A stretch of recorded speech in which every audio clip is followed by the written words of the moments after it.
નમસ્કાર. આ બાજુ જુઓ દીકરા. તમને વાર્તા સાંભળવી તો ગમતી હશે ને? ગમે છે ને?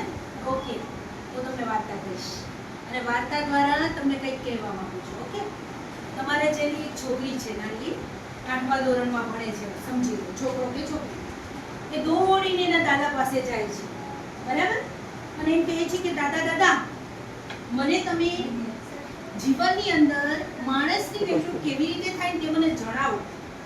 એટલે દાદા કહે છે કે હું તને જણાવીશ, પણ તારે પહેલા મને સાંભળવો પડશે શાંતિથી. ઓકે, તો દાદા શું કહે છે કે તારે તું દૂધ લઈ આવ ઘરમાંથી, બરાબર છે? એ દૂધ લઈ આવે છે, બરાબર છે? દોડીને જાય છે ને એની મમ્મી પાસેથી દૂધ લઈ આવે છે. દૂધ લઈ આવે છે અને પછી કહે છે કે આ દૂધમાંથી આપણે શું શું બનાવી શકીએ, એ મને તું જણાવ. કોઈ મને કહેશે શું બનાવીએ દૂધમાંથી આપણે? જો સમૂહમાં નહીં દીકરા, આવડે ને તેને શું કરવાનું છે? હાથ ઉપર કરવાનું છે. બોલીએ, બોલ દીકરા, તમે બોલો. દહીં. સરસ. ઓકે, આપણે દહીં બનાવીએ છીએ, બરાબર છે? હવે દહીંમાંથી આપણે શું બનાવીએ છીએ? દાદા એવું પૂછે છે એમને, બરાબર છે? પેલી દીકરીને શું કહે છે કે આપણે દહીંમાંથી શું બનાવીએ છીએ? તો મને કોઈ કહેશે દહીંમાંથી શું બનાવીએ? તમે બોલો. બહુ સરસ, બરાબર છે? પછી દાદા એવું કહે છે કે આપણે દહીંમાંથી જે છાશ બનાવીએ, તો છાશમાં બનાવીએ ત્યારે એમાંથી આપણે શું બહાર કાઢીએ છીએ? હા, બોલો તમે. મલાઈ. સરસ દીકરા, બરાબર છે? તો જ્યારે આપણે છાશ બનાવીએ, પણ જે મલાઈ નીકળે છે તે કેવી રીતે નીકળે છે? કેવી રીતે નીકળે છે?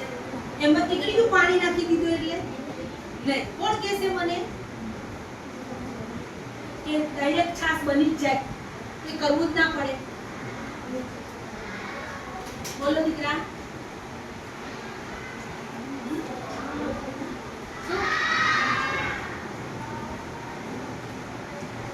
કંઈક કરતા હશો ને પ્રોસેસ, બોલો. હા, વલોવવું પડે, બરાબર દીકરા, વેરી ગુડ. આપણે શું કરીએ છીએ? છાશને બરાબર વલોવીએ છીએ અને પછી એમાંથી માખણ નીકળે છે. નીકળે ને માખણ, બરાબર છે? પછી દાદા કહે છે કે આપણે બરાબર વલોવીએ, પછી માખણ નીકળે, બરાબર છે? તો માખણમાંથી બીજું આપણે એવી કઈ કિંમતી વસ્તુ બનાવી શકીએ છીએ? બોલો તમે. તમે દીકરા. ઘી. બહુ સરસ. ઘી બનાવે, બરાબર છે? તો તમે મને એ કહો કે તમે મીઠાઈ ભાવે છે ને, એ મીઠાઈ શામાંથી બને? તો મને એ જણાવો તમે કે દૂધમાંથી દહીં બન્યું, દહીંમાંથી છાશ બની, છાશમાંથી માખણ બન્યું વલોવીને, અને પછી બન્યું ઘી.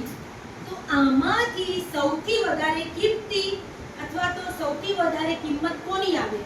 કોના પૈસા વધારે આવે? વિચારો. બરાબર છે, ખૂબ સરસ દીકરા.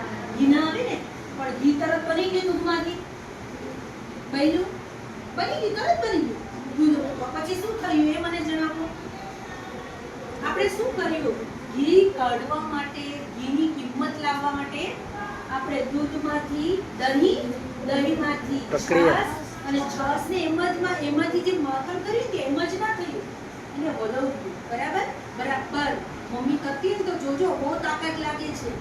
પછી માખણ નીકળે અને પછી એ જે માખણ છે ને એને આપણે ઘી પર, આપણે ચૂલા પર મૂકીએ, બરાબર તપે અને પછી ઘી બને અને પછી એની કિંમત આવે. એટલે દાદાએ શું કહ્યું, તને સમજ પડી આમાંથી?